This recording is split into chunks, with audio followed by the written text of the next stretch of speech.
All right, everyone, let's get started. Today, we're going to tackle something in math that trips a lot of people up, adding fractions.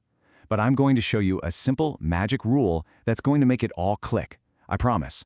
By the end of this, you'll feel like a fraction master. So let's do this. Okay, so let's set the scene. Imagine you're at a pizza party. You grab a slice. It's 1/4 of the pizza. Your friend grabs a few slices, and it adds up to 3/8. So the big question is, how much pizza did you two actually eat altogether? We've got to add 1/4 and 3/8. Now hold on, here's the trap. You can't just add the top numbers and the bottom numbers. I mean, think about it. A 1/4 slice is a totally different size from a 1/8 slice. It's like trying to add one big apple and 3 small oranges. You can't just say you have 4 apple oranges, right? They're different things. In math, we call these unlike denominators, and the only way to add them is to make them the same. So what's the secret then? How do we get these different fractions to, speak the same language? Well, we use something I like to call the magic rule. And this whole rule is about creating what we call equivalent fractions. That's a key term for us today. So what in the world are equivalent fractions? Well, just look here. They're basically fractions that look totally different, but are actually worth the exact same amount. Think about it like money. Is $1/2 any different from having 2 quarters? Nope, it's the same amount of cash. Well, 1/2 and 2/4 are equivalent.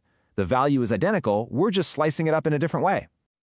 Okay, so how do we actually make these equivalent fractions whenever we need them? I mean, we don't just guess, right? Of course not. There's a super simple, really powerful method that works every single time. You ready for it? And here it is, the magic rule, broken down into 3 easy steps. Now I want you to pay really close attention to step 3, because this right here, this is the secret sauce. When you multiply the numerator and the denominator by the very same number, let's say 2/2, what are you really multiplying by? You're just multiplying by 1. And what happens when you multiply any number by 1? It stays exactly the same. So we're not changing the fraction's value at all. We're just giving it a brand new outfit. Okay, now it's time to put this rule into action. To add our fractions, our very first mission is to find a common denominator. And the best one to use is the smallest one they both share. We call this the least common multiple, or LCM for short. That's our next big term.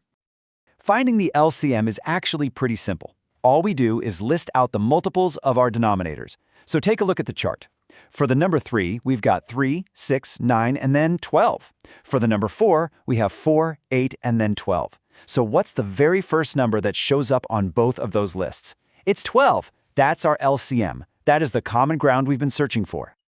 Fantastic. We now have our target denominator, 12. So our mission, should we choose to accept it, is to use our magic rule to transform both 1/3 and 1/4 into brand new fractions that have a 12 on the bottom. Let's do it. Okay, let's apply the rule. For 1/3, we ask ourselves, what do we multiply 3 by to get to 12? That's right, it's 4. So we have to do the exact same thing to the top number. 1 times 4 is 4. Our new fraction is 4/12. Now let's do 1/4. What do we multiply 4 by to get 12? We multiply by 3. So we do the same to the top. 1 times 3 is 3. Our new fraction is 3/12. Look at that, now they both have the same denominator, which means we can finally add them up. Now I know what you might be thinking. When am I ever going to use this stuff? Well, you use it all the time, especially if you're ever in the kitchen. Let's put our new skills to a real-world test. Okay, check this out. Let's say a recipe calls for a 1/2 cup of milk and 3/4 of a cup of water. If we want to compare them easily, we need a common denominator. So just look at the bottom numbers, 2 and 4. What's their LCM? I'll give you a second to think about it. If you are thinking 4, you are absolutely right. The LCM is 4. So we can just turn 1/2 into 2/4. And now it's super easy to see that 3/4 of a cup of water is more than 2/4 of a cup of milk. See how finding that common ground makes everything so much clearer? All right, let's really lock this concept in. To truly master something, you have to know the common mistakes so you can dodge them. Let's take a look at a big one. This right here is probably the most common mistake I see.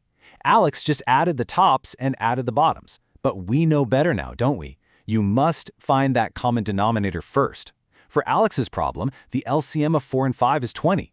Once we convert them, we get 5 over 20 plus 8 over 20, and that gives us the real answer, 13 over 20. And hey, let's go back and solve our pizza problem. We had 1/4 and 3/8.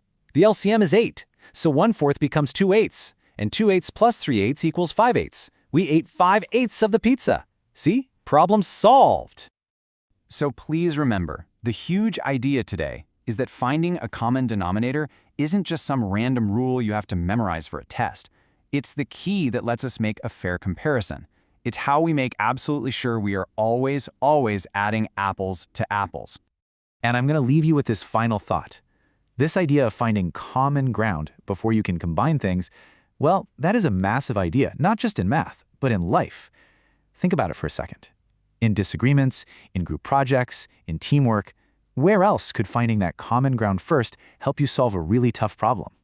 You all did great work today.